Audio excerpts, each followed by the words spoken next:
Wampa says, want to talk about my yesterday's request? Of course. How to control anxiety and fear of the consequences of coronavirus. Sickness, death, economic crisis. Yeah, we can talk about that. You know, pretty much life is like that. But we don't seem to focus on any of it because there are ways to do our best, such as when we are born, there could be all kind of diseases that can kill us, but we are little, we don't know.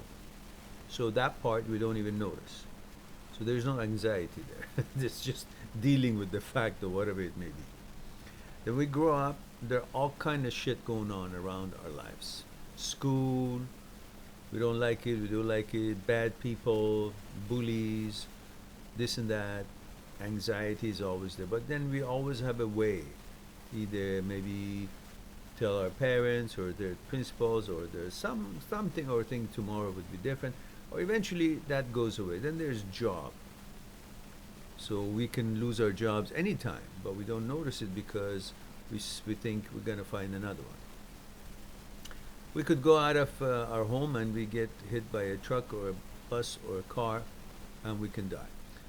So the chances of really that happening is always there, but we're not necessarily focused on it because we become skillful to sidestep it, to be careful about it, follow a certain protocols, and then rely on authorities, help and support and science and medicine and all that, and we kind of reduce that anxiety.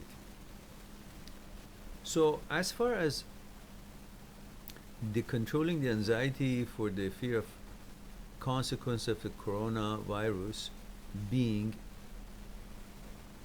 economic crisis, well, that doesn't mean nothing because we always had that economic crisis, but maybe not as obvious or certain.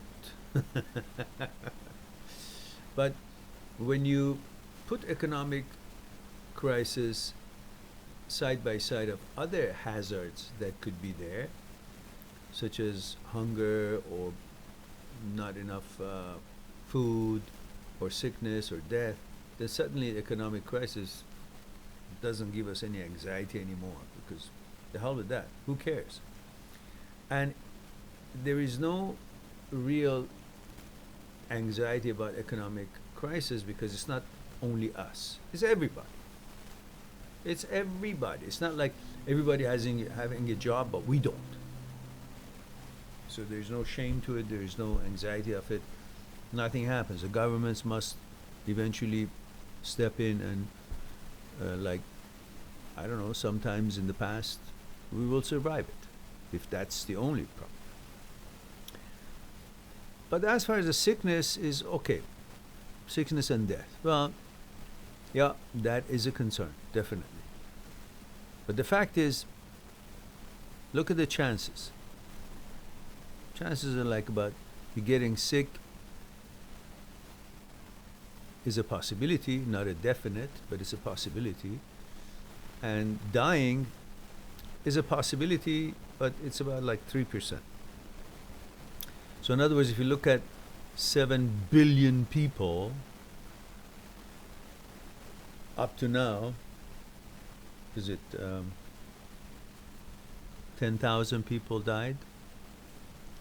So if you really calculate the numbers, it's not something that is high probability, but it's there, it's possible.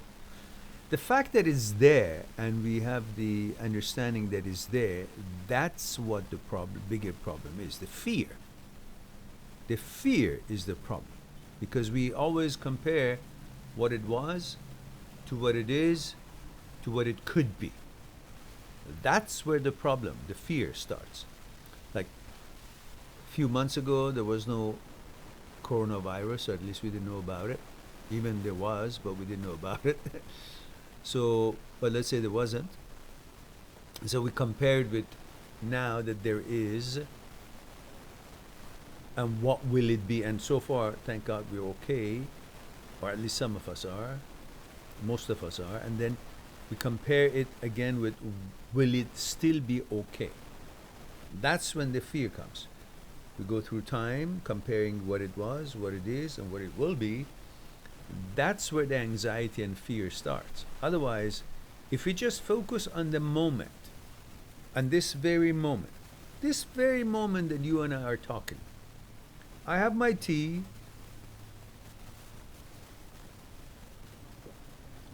you're okay, and if I focus on this one moment, in my world, in your world, this one moment, for us that we are not hit with that, or if we don't have any symptoms, everything is okay in our world. So there is no fear in the moment. But if we compare what it was to what it is to what it will be, I was okay then, I'm okay now, will I still be okay with all what's going around? Then I created time, and traveling in time and comparing it, that's when the fear comes.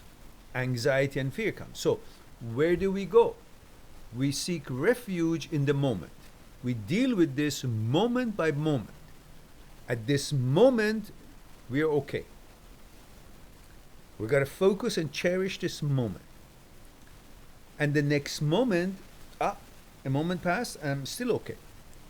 Great. Let's live in the moment. Let's ride this wave moment by moment. If the sickness comes, then we brave it and we do our best to kill it. But it's not there, so there is no need for anxiety now.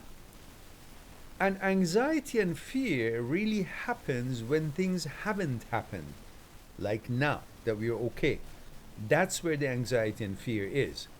That's when we should focus on the moment and live in the moment, so we won't be subjected to that anxiety, because we're focusing on the actuality, and the actuality is that we're okay. When somebody gets sick, the anxiety is pretty much no longer there, because you're busy fighting.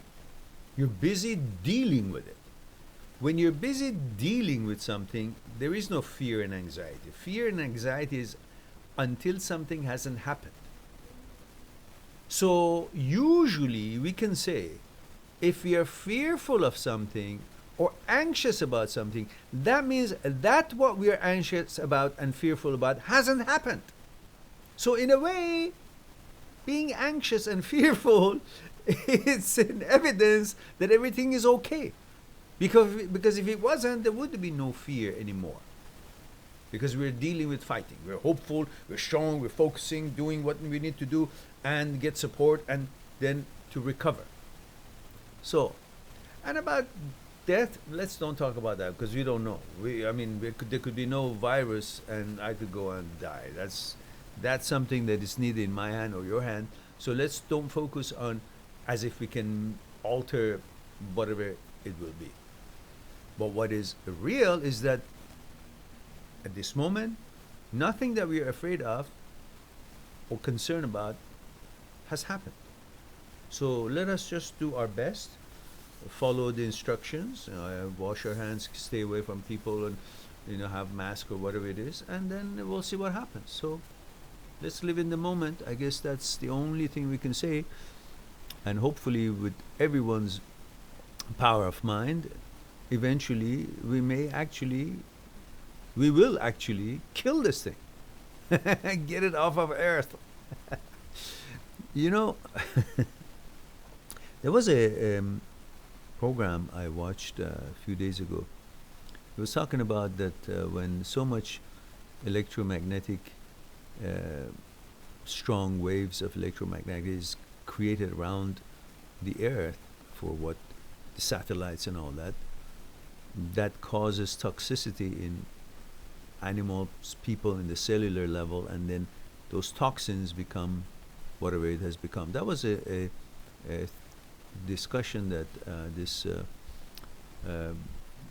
researcher was giving, out. Let me see if I can find it so people can actually look at it. Let's see.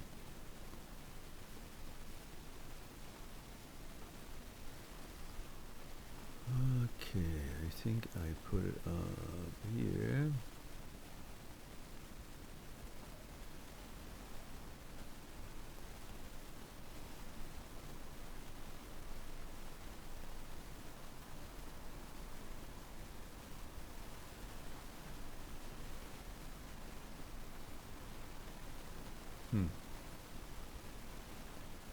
Looks like I can't find it.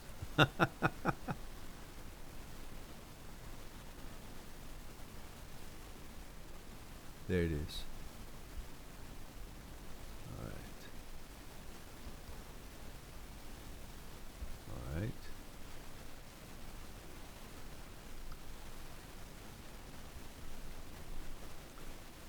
Let's now come back here and put it in here. Let's see.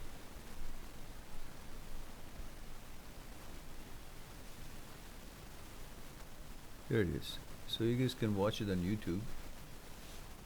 It's an interesting discussion, and I think it's makes sense.